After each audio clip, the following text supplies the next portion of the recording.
intro music with an epic, aquatic feel begins and then fades into the background. Hello, and welcome back to the channel. Today, we're diving deeper than ever before, into the crushing pressures of the ocean's abyss to settle a debate that has raged for decades. Who is the one true king of the seven seas?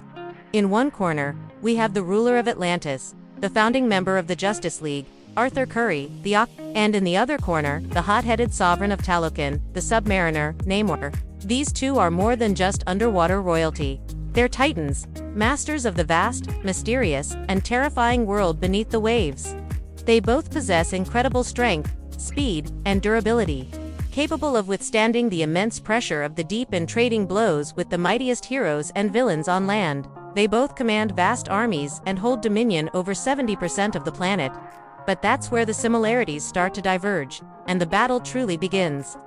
Let's break down their powers first. Arthur Curry, Aquaman, has a unique connection to all marine life. This isn't just simple communication. It's a powerful telepathic command. He can summon swarms of piranhas, legions of sharks, and even the legendary Kraken to fight by his side. Imagine a great white shark, already a perfect predator, now guided by a strategic, superhuman mind. His Trident of Neptune is also a game-changer. It's an artifact of immense power, capable of manipulating water, creating whirlpools, firing bolts of energy, and even piercing the skin of beings as powerful as Superman. On the other side, we have Namor, the first mutant in Marvel Comics, a hybrid of human and Atlantean physiology. Those little wings on his ankles, they grant him the power of flight, a significant advantage that Aquaman lacks. This means Namor can take the fight from the sea to the sky in an instant, changing the entire battlefield. He's also known for his incredible strength, often rivaling the Hulk and Thor, especially when he's fully hydrated. While he doesn't have Aquaman's broad telepathic reach, his command over the armies of Talokan is absolute, and his warriors are fierce and technologically advanced, wielding vibranium weapons. Now, let's picture the scene. The battleground is the Mariana Trench, the deepest part of our world. It's a realm of absolute darkness, crushing pressure, and bizarre, bioluminescent creatures. Light is a weapon here. Aquaman arrives, riding a colossal great white shark, his golden and green armor gleaming. His trident glows with divine energy, illuminating the abyss. From the opposing darkness, Namor emerges, flanked by two armored leviathans, their scales shimmering with ancient power. He scoffs, "You dare challenge the king in his own domain, surface dweller." The first clash is inevitable. Tridents collide with a thunderous boom that sends shockwaves through the water. Aquaman, ever the strategist, uses his telepathy. A colossal squid, its tentacles thicker than tree trunks, wraps around one of Namor's leviathans, pulling it into a dark chasm. But Namor is pure aggression. He lunges forward, a blur of motion, his fists raining down on Arthur with a force that could shatter mountains. The water around them boils from the sheer power of their exchange. Aquaman creates a massive whirlpool with his trident, attempting to disorient Namor and pull him off balance. But Namor, with a shout of imperious Rex, counters by commanding the very water pressure around them, creating pockets of immense force that explode like depth charges.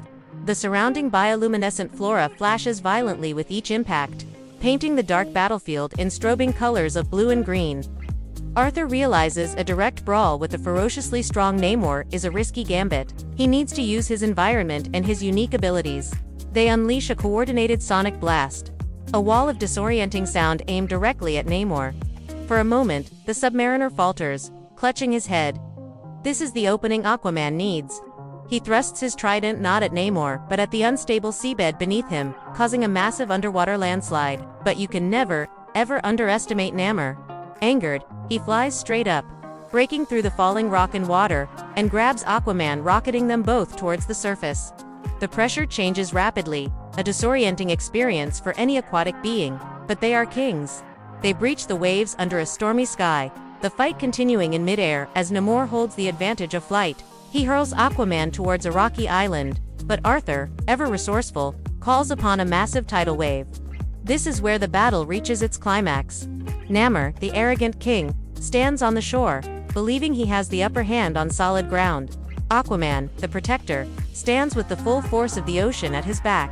The tidal wave, a liquid mountain with Aquaman at its crest, crashes down. It's not just water.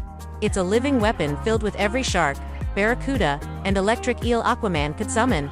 It's a display of raw, elemental power, the ocean itself rising to defend its true king.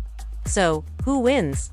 It's incredibly close, and it honestly depends on the circumstances.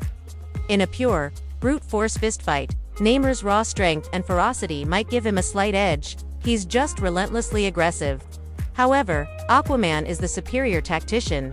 His command over all sea life provides him with an army of unimaginable scale and versatility. While Namor commands soldiers, Aquaman commands an entire ecosystem.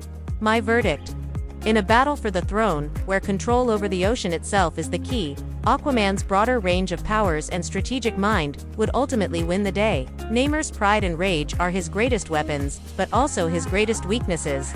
Aquaman's connection to the living ocean is a power that Namor simply cannot match. He can defeat an army, but can he defeat the entire ocean? I think not. Arthur Curry would find a way to use the environment, his allies, and his own considerable strength to claim the title of the one true king beneath the waves. What do you guys think? Who would you bet on in this epic underwater clash? Let me know your thoughts down in the comments below. I read every single one. This was a blast to break down. If you enjoyed this deep dive, make sure to hit that like button. And if you haven't already, please subscribe and turn on notifications so you don't miss our next battle. Thanks for watching, and I'll see you in the next video.